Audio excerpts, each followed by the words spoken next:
Oke, baik. Bismillahirrahmanirrahim. Assalamualaikum warahmatullahi wabarakatuh.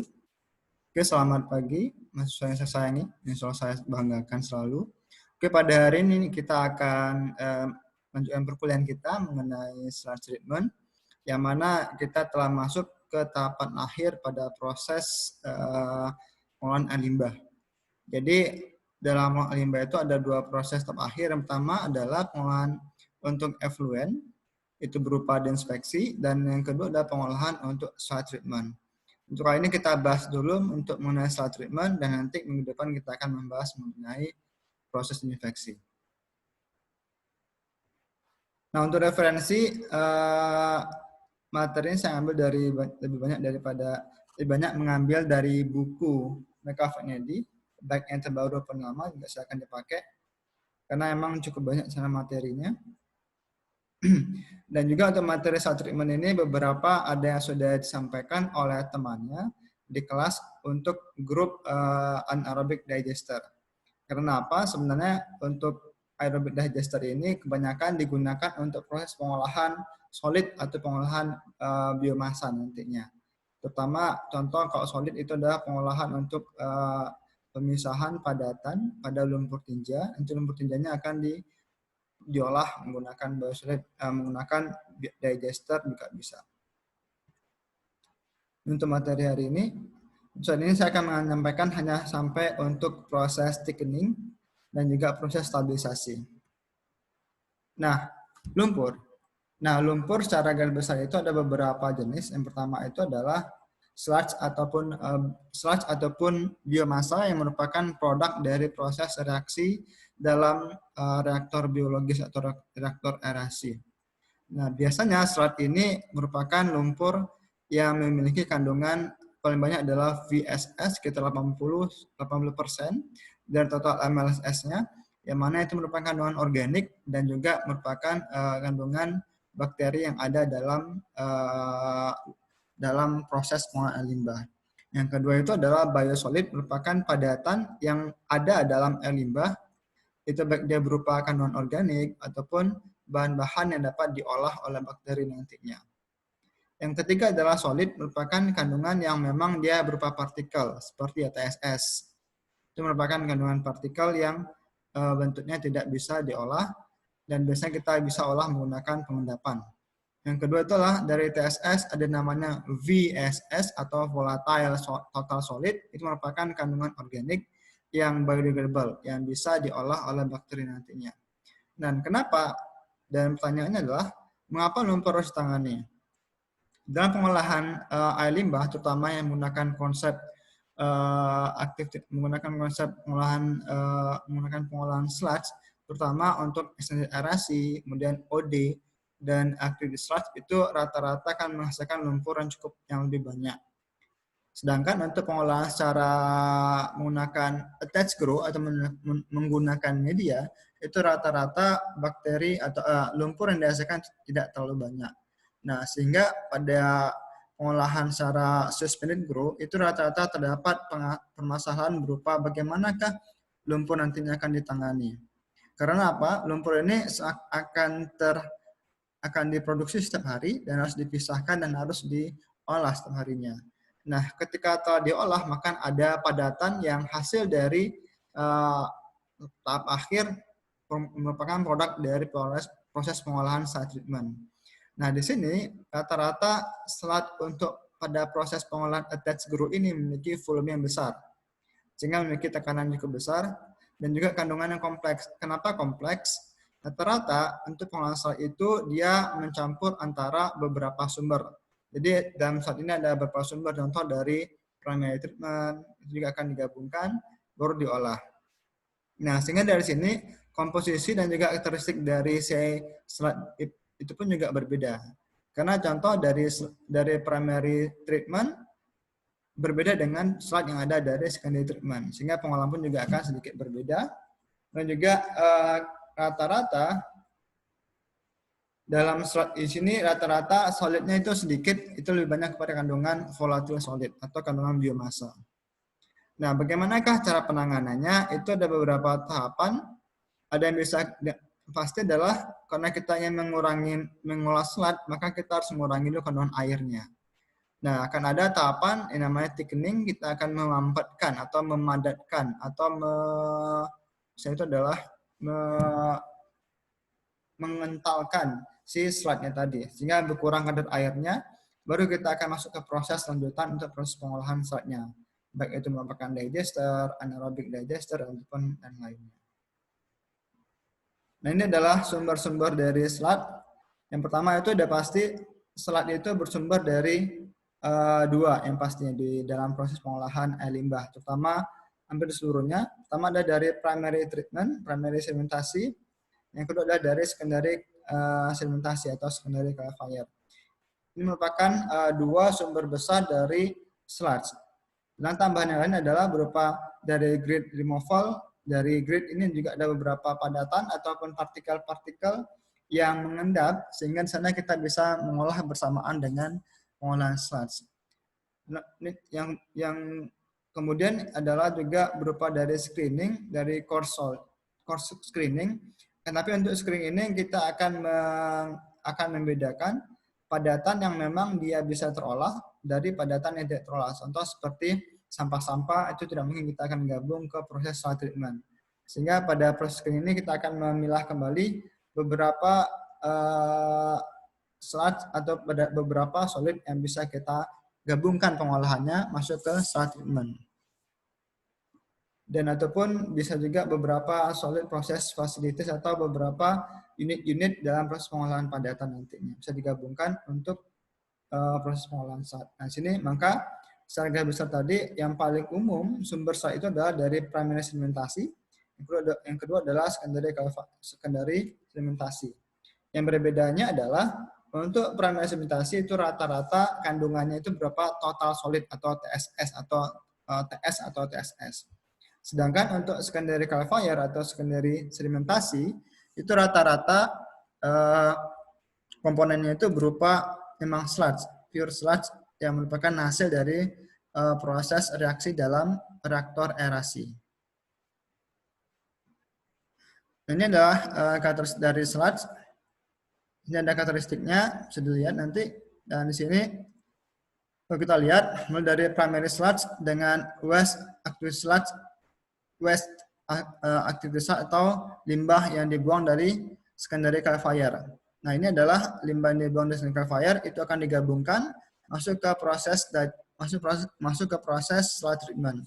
Ini adalah komposisi untuk pengolahan setelah digester atau digested sludge. Jadi sludge yang telah di digester atau setelah didegradasi kandungannya.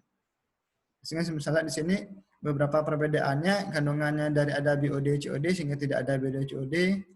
Kemudian secara fisik kandungannya tidak berubah, tapi secara organik kandungannya banyak yang berubah. Seperti kandungan tadi BOD, COD organiknya lebih berkurang, alkalinitinya berkurang, lignin dan gris dan lainnya.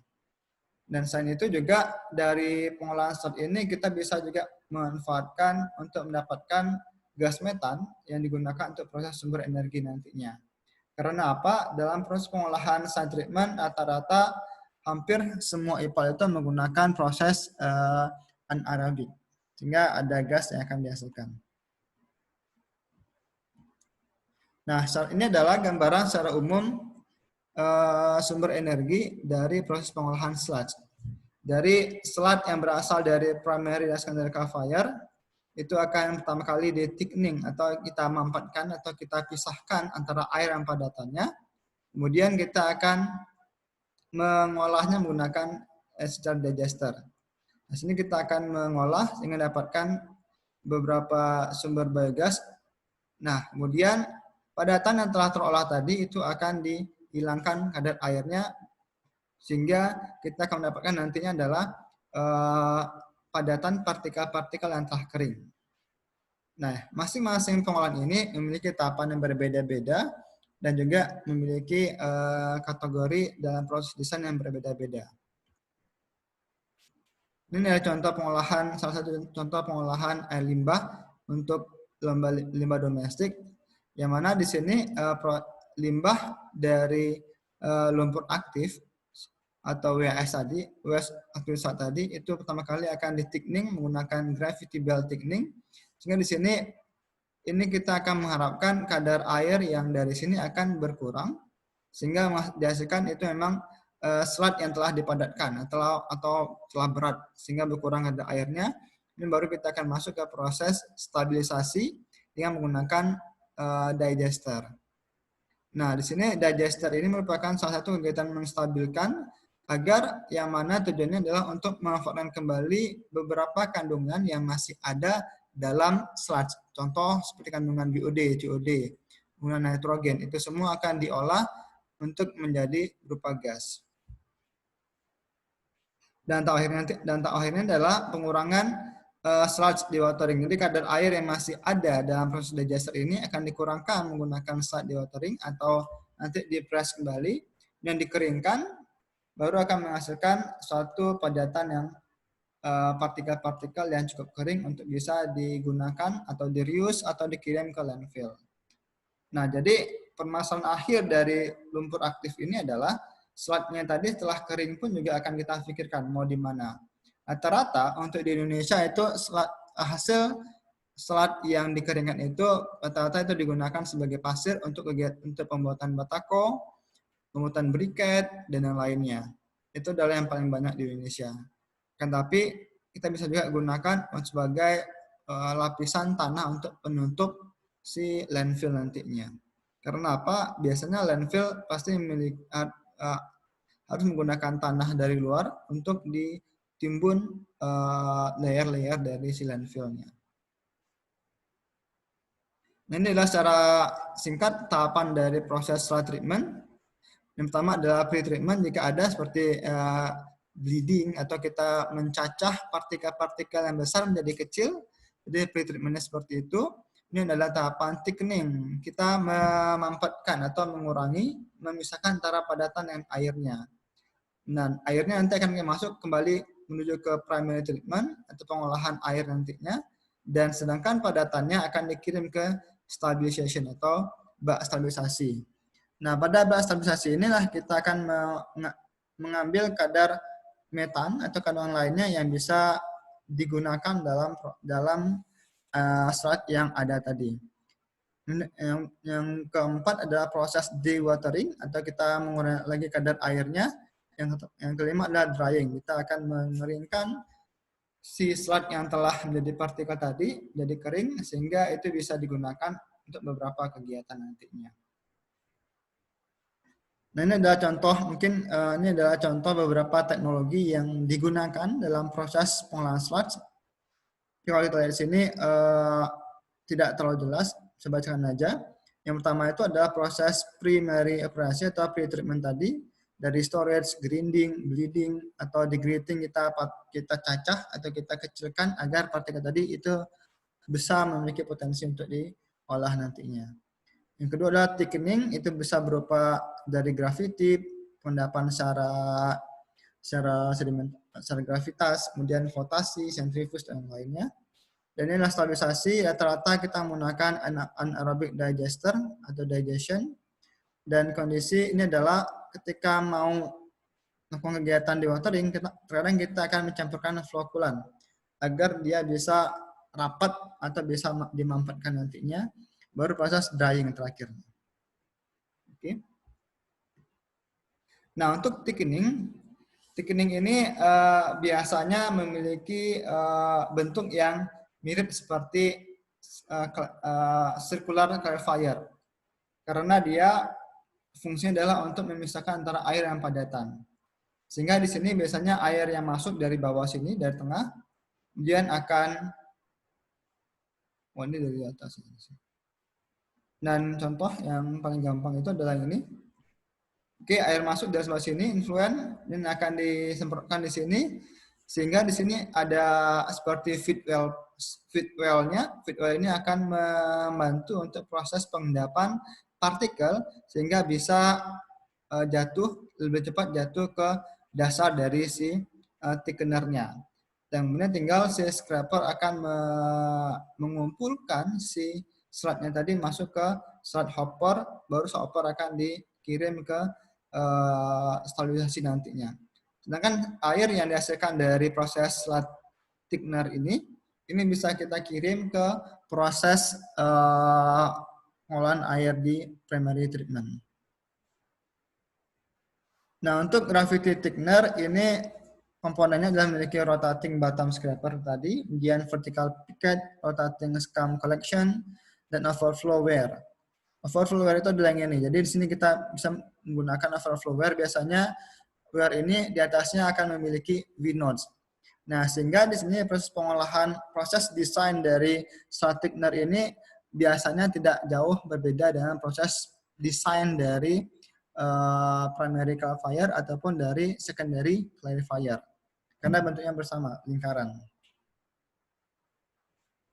Oke, biasanya dia berupa seperti circular steel tank, jadi berupa tangki yang berbentuk bulat yang terbuat dari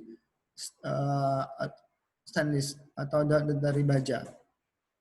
Dan kalau untuk rectangular atau persegi empat biasanya terbuat dari beton dan juga campuran dengan besi. Ini adalah contoh kriteria desain untuk proses di gravity thickener. Bisa kita sendiri sini mulai dari influennya berapa konsentrasinya, konsentrasi solid untuk masing-masing tahapan tadi, mulai dari wastewater active sludge ini memiliki influence solid yang konsentrasi sekitar 0,2 hingga 1,5%. Tinggal lebih sedikit sekali. Dan masing-masing memiliki berbeda. Dan ini semuanya. Ini kita akan bisa gunakan sebagai dasar acuan dari perhitungan gravity thickener nantinya. Kemudian DAF atau dissolved air flotation. Dissolved air flotation ini memiliki fungsi yang sama untuk proses pengolahan sludge, untuk proses pemisahan antara sludge dan padatan. Sludge yang tadi awalnya itu adalah hanya bedanya di sini kita akan memanfaatkan udara yang dihembuskan dari bawah biasanya. Nah, sehingga di sini udara itu akan dihembuskan mulai dari sini. Jadi udara dihembuskan dari sini masuk ke sini, sehingga ada kan gelombang udara yang keluar dari sini kiri kanan. Kemudian sehingga di sini ada tercipta bubbling dan juga sehingga udara yang tadi akan memisahkan antara padatan dengan cairan. Selain padatan nanti itu akan ikut tersirkulasi ke masing-masing ke seluruh area dari DAF tadi.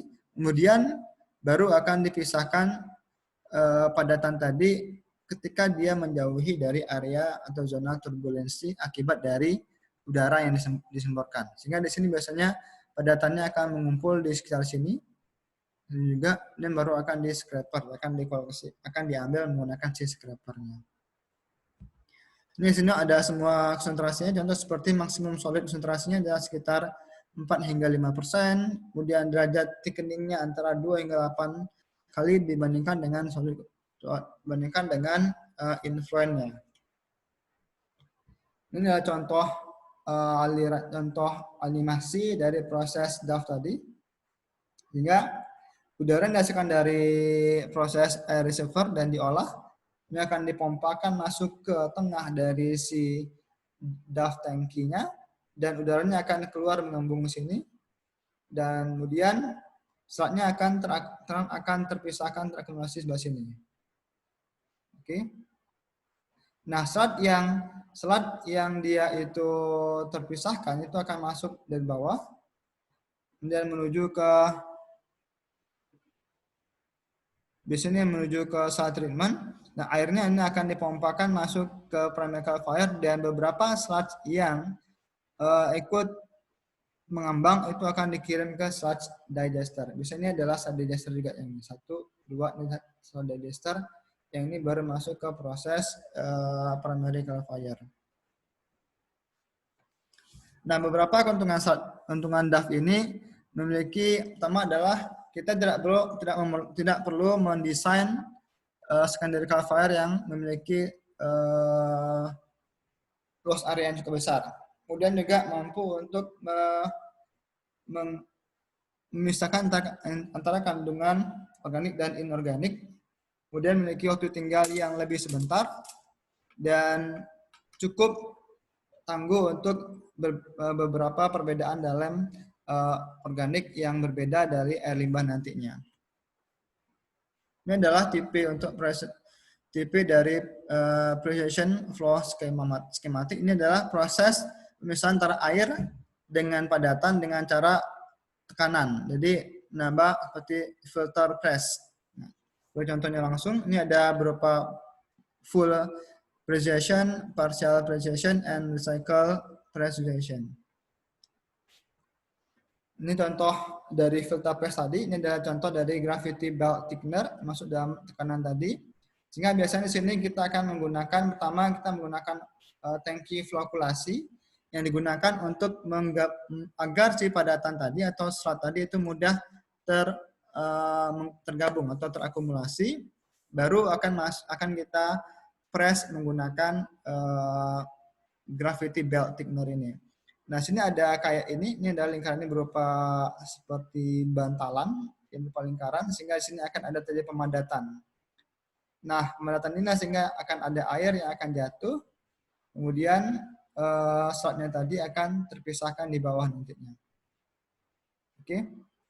Kemudian ada beberapa, ini juga ada yang menggunakan sludge ram, adjustable ram sludge. Dari sini secara singkatnya, kalau yang gambar ini adalah slotnya akan digabungkan di plus di atas sini, kemudian airnya akan jatuh ke bawah, dan sini slotnya akan dikeruk menggunakan ram sini atau seperti pisau untuk pengeruknya, sehingga slotnya akan masuk ke thickening sludge hopper. Nah, baru slot dari sini akan masuk dikirimkan ke digester. Ini juga sama contohnya seperti belt press. Jadi kurang lebih antara belt press, gravity belt thickener itu kurang lebih sama.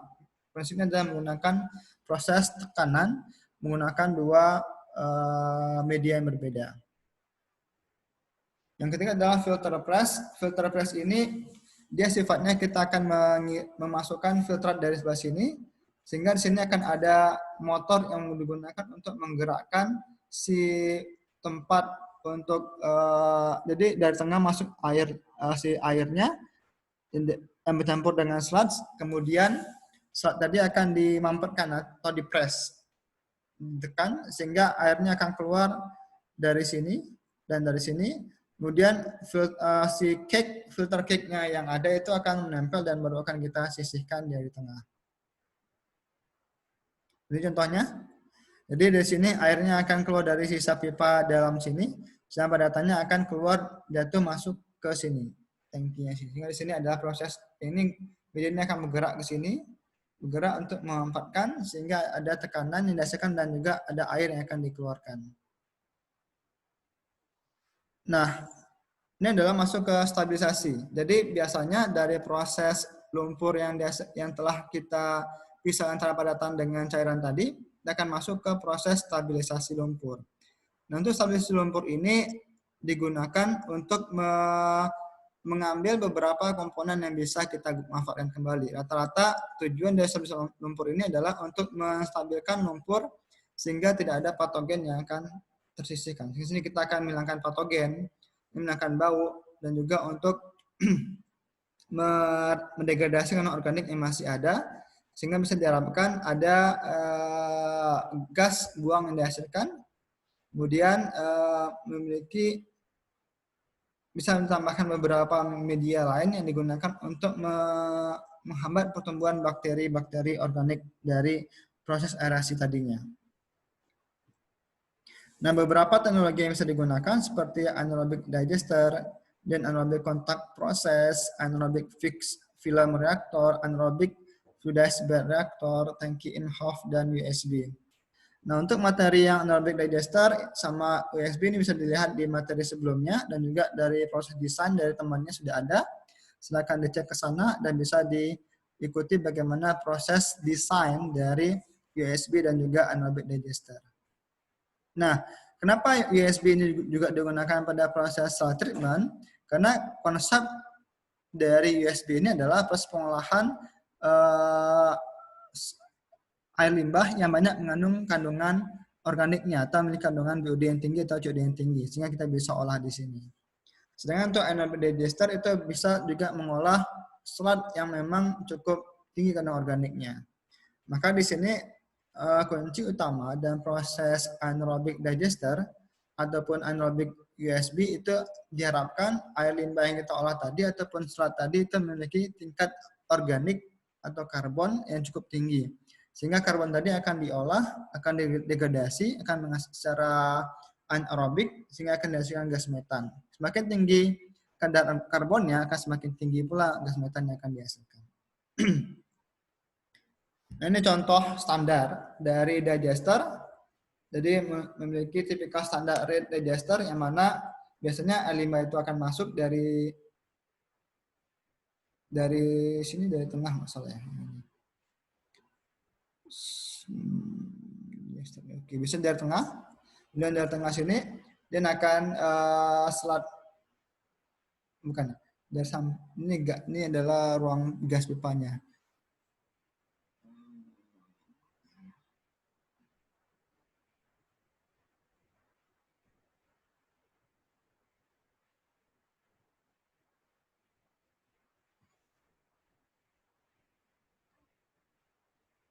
Oke, bukannya di sini ada bagian yang digunakan untuk menginputkan si slotnya.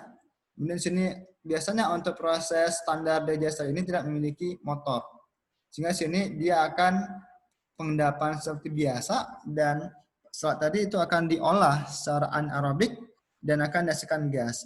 Dan ini akan untuk beberapa hari kemudian baru akan didigested, akan dibuang slotnya tergantung dari berapa lamakah slot retention time-nya. Biasanya untuk retention time dari slot ini berkisar antara 10 hingga 15 harian. Maka itu adalah waktu yang digunakan untuk proses pembuatan pengolahan si slot nantinya. Ini adalah contoh single stage proses yang konvensional, bisa menggunakan mixing atau tidak. Dan biasanya HRT-nya pun juga sebentar, hingga 3 hingga 5 hari. Kemudian ini adalah contoh anaerobic contact process yang mana di sini kita standarnya di sini akan ditambahkan berupa biochemical solid return. Jadi ada beberapa sludge yang terpisahkan pada proses clarifier ini, dan biosolid tadi itu akan dimasukkan kembali ke dalam tank reaktor dari anaerobic kontak prosesnya. Makanya dikontakkan kembali atau di-cyclekan kembali si sludge-nya. Kemudian ini ada contoh yang dia fixed film reaktor, yang mana itu air limbahnya akan dimasukkan ke dalam bagian sini ada fixed medianya. Ini ada media padatan, sehingga sini akan ada media yang akan melekat pada suatu bakteri, akan melekat pada media, sehingga sini kita akan bisa olah si air limbahnya. Ini ada beberapa kriterianya, seperti sludge age-nya 100 hari, cukup lama, kemudian FISS-nya 20 mg per liter, dan yang lainnya. Ini anaerobic fluidized bed reactor. Ini adalah contoh dari hampir sama seperti yang tadi, fixed bed tadi, akan tapi di sini menggunakan fluidized bed, sehingga di sini anaerobiknya akan dia akan melayang-layang. Ini tadi akan melayang-layang seperti melayang-layang. Kemudian media tadi akan memiliki biofilm di dalamnya. Kemudian ketika dia dihembuskan menggunakan pompa untuk menginput air limbahnya dari bawah, sludge-nya dari bawah, kemudian akan proses secara anaerobik di sini, dan baru akan dihembuskan si gasnya dari atas.